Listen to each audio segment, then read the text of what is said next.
Las Vegas is falling apart. At least that's what it looks like. Millions fewer tourists, empty hotel rooms, shrinking airport traffic, headlines everywhere saying it's over. But here's what you're not seeing. Locals still packing casinos, younger gamblers showing up in record numbers, and beneath the surface, some of the biggest changes we've ever seen in this city. So is Vegas really collapsing? Or is it something deeper happening that no one's talking about? We live here.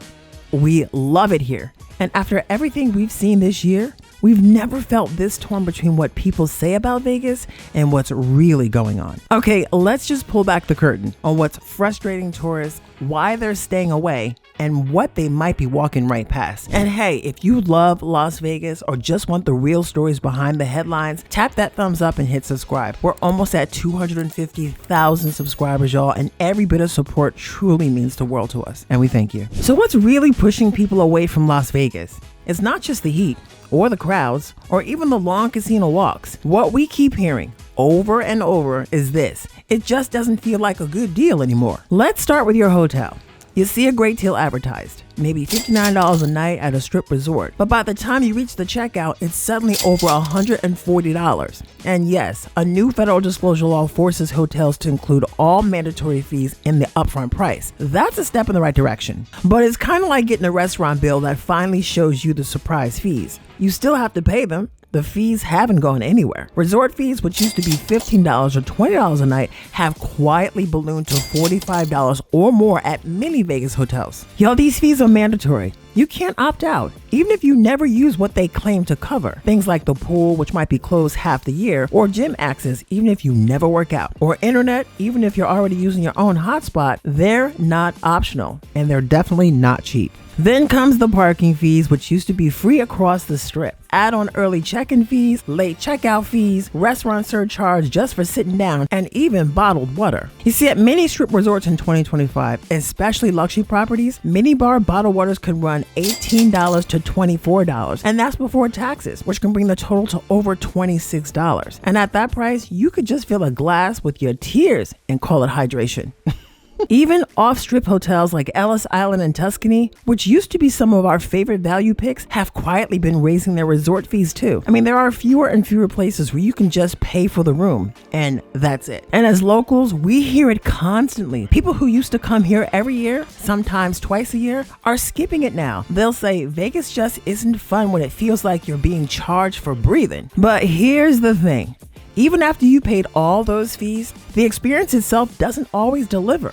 Let's talk about the service and how it's changed too. Okay, so here's the part most visitors don't hear about. Well, until they check in. Now, some major Las Vegas resorts are quietly scaling back service, and not just the cheap stuff. You see, MGM Resorts eliminated in-person concierge desks at 5 of its properties, including MGM Grand and Mandalay Bay, cutting around 30 positions. Yep, and at Excalibur, full-time housekeepers, valets, door persons, and bellmen have been cut. Now guests must handle luggage themselves or pay for a cart. And Resorts World Las Vegas is facing real trouble. So in Q1 2025, revenue dropped 22% and earnings plunged 75% year over year. Now, a move that forced the resort to waive fees and cut amenities just to drum up demand. Sources report reduced restaurant hours, thinning staff, and management under pressure after operating losses of nearly 75%. I mean, even Fontainebleau, the Strip's newest mega resort, has reported poor visitations and layoffs amongst table game dealers, raising concerns about dipping premium demand. For a city built on service, I mean, these cuts, quiet and incremental, well, they matter. So Vegas used to feel effortless. Now, even the basics are starting to feel optional. But what if we told you that despite all this, casinos are still making money? Let's follow the numbers and see what's really going on. Let's start with what triggered all the headlines. You see, in June, Las Vegas lost over 400,000 visitors. Now that's an 11.3 drop year over year, the biggest drop we've seen all year. And that wasn't just a one-off. You see, visitation is now down 1.5 million people in 2025. And the summer bounce back that resorts were hoping for, just didn't happen. So how do we still see nearly $765 million in gaming revenue on the Strip the same month? Well, that's actually up almost 1% from last year. So across Nevada, gaming revenue grew more than 3%. And the biggest winners? Downtown casinos and local neighborhood resorts. So if the Strip's losing visitors, but the Strip's casinos are still making money, and locals are packing off Strip casino floors, it's like a magic trick where the magician is getting richer, but the audience is getting smaller. So what's really going on here? Let's follow the numbers and the money to see what's pushing tourists away and why some parts of Vegas are quietly booming. Let's talk about the other ways Vegas quietly pads its profits at the table games. Now, across the Strip and into downtown, minimum bets are climbing fast. And according to Vegas Advantage surveys, it's getting harder and harder now to find $25 blackjack or craps tables once the evening hit, especially at major resorts like MGM or Wynn. Even during the day, some casinos bump minimums to $50 or more. And here's a critical change many novice players don't even notice: the switch to 6 to 5 blackjack on most Strip and downtown tables. Now that means when you hit a natural 21, you only get $6 for every $5 wagered, compared to the traditional 3 to 2 payouts, which pays $3 for every $2. That's substantial. I mean, the difference boosts the house edge from around 1% 3 to 2 to nearly 1.9 to 2.4% 6 to 5. That's almost double the profit for casinos per hand, and much worse odds for you. So in other words, it's not you, it's them. So with fewer tourists coming, who's still spending all that money? Well, believe it or not, it's not just vacationers. A lot of that revenue is coming from locals. Yup. While Strip and downtown casinos are struggling to fill rooms, local casinos are having a banner year. Red Rock Resorts, the parent company of Station Casinos in Durango, just reported the highest quarterly net revenue in its 49-year history for Las Vegas operations. Their local properties are thriving, with thousands of new players under 35 joining loyalty programs this year alone. And these casinos aren't just surviving, they're reinvesting. So Red Rock is pouring capital into major upgrades at Green Valley Ranch and Sunset Station to expand and elevate the guest experience. And the new Durango Casino, well, it's performing so well, executives now project it'll become one of their highest margin properties. Meanwhile, on the Strip, Tillman Fertitta has reportedly put his plans for a new luxury resort on hold. And that once hyped lot is now just a paid parking lot. And it's not just foot traffic. Younger gamblers are showing up in a big way. So gaming participation among locals under 35 is up 15% this year, a number casinos don't usually see. So you might be asking, why this shift? Well, it comes down to value. Local casinos are offering major incentives, from deep food discounts and generous free play to actually rewarding people for paying in coins or swiping their player's card. One local we talked to put it perfectly: it's always packed, they treat locals like gold, the free play, the food, everything. And at the same time, some Strip and downtown properties are seeing lower occupancy and steeper drops in foot traffic. Now, we love Fremont Street, but lately we've seen stretches that are much quieter than they used to be. And the Strip? Same thing. As locals, we're out in these casinos almost every week, and the energy's changing. It's not that Vegas is dead. It's that Vegas is splitting in two. You got one side, frustrated tourists spending less and visiting less often, and on the other side, locals stepping in to fill the gap. But there's something else casinos are doing that's quietly changing the game, and not necessarily in your favor. So pay attention. Here's something most visitors never see, but every gambler should know. So in June, the Las Vegas Strip actually made more money on slots than the year before, even though people weren't playing more. So according to the Nevada Gaming Control Board, slot play volume stayed flat, but casinos increased how much they kept. The average hold jumped from 8.2% up from the 7.5% last June. Now that might sound small, but it's a big difference for your wallet. I mean, it means casinos are keeping more money from every dollar you play without you ever seeing a price tag.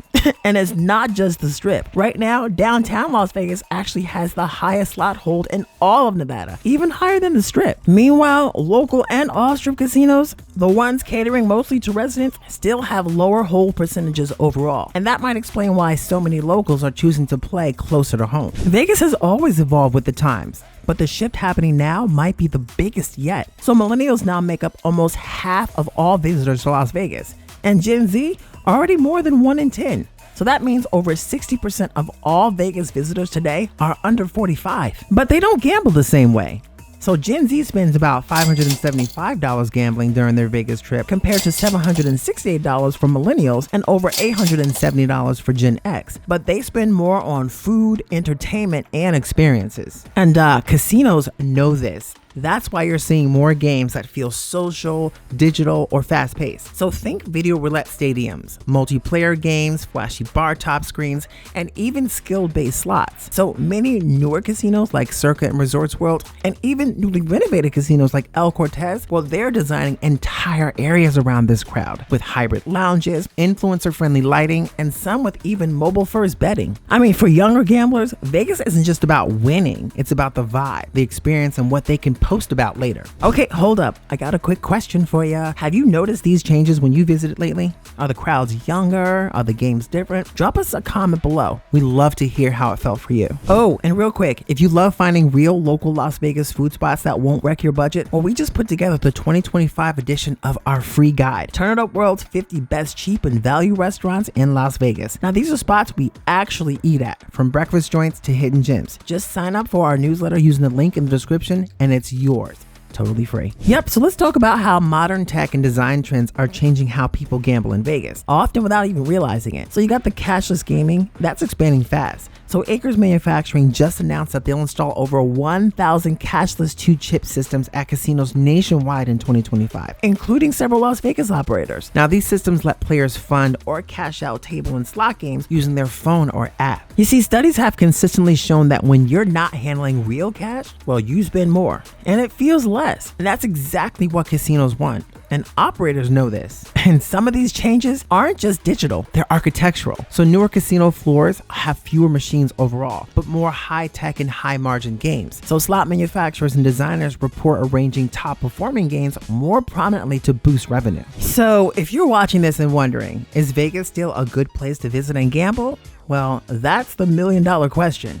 And here's the honest truth. It's probably never been harder to win in Las Vegas than it is right now. Slots are holding more, blackjack odds are worse at most tables, 000 roulette is everywhere, even the layout of the floors and the tech behind them is designed to keep you playing longer and spending more. Turn It Up World Table Games tip. Well, if you like table games, seek out casinos that still offer 3-2 blackjack, like the Strat or Palm, or even single zero roulette, which cuts the house edge nearly in half. Extra, read all about it. Turn It Up World slot players tip. Well, if you're playing slots, consider heading off strip, where the slot hold percentages are still slightly better on average than the strip or downtown. It's a bit like betting on a slightly less bad team. Just don't expect miracles.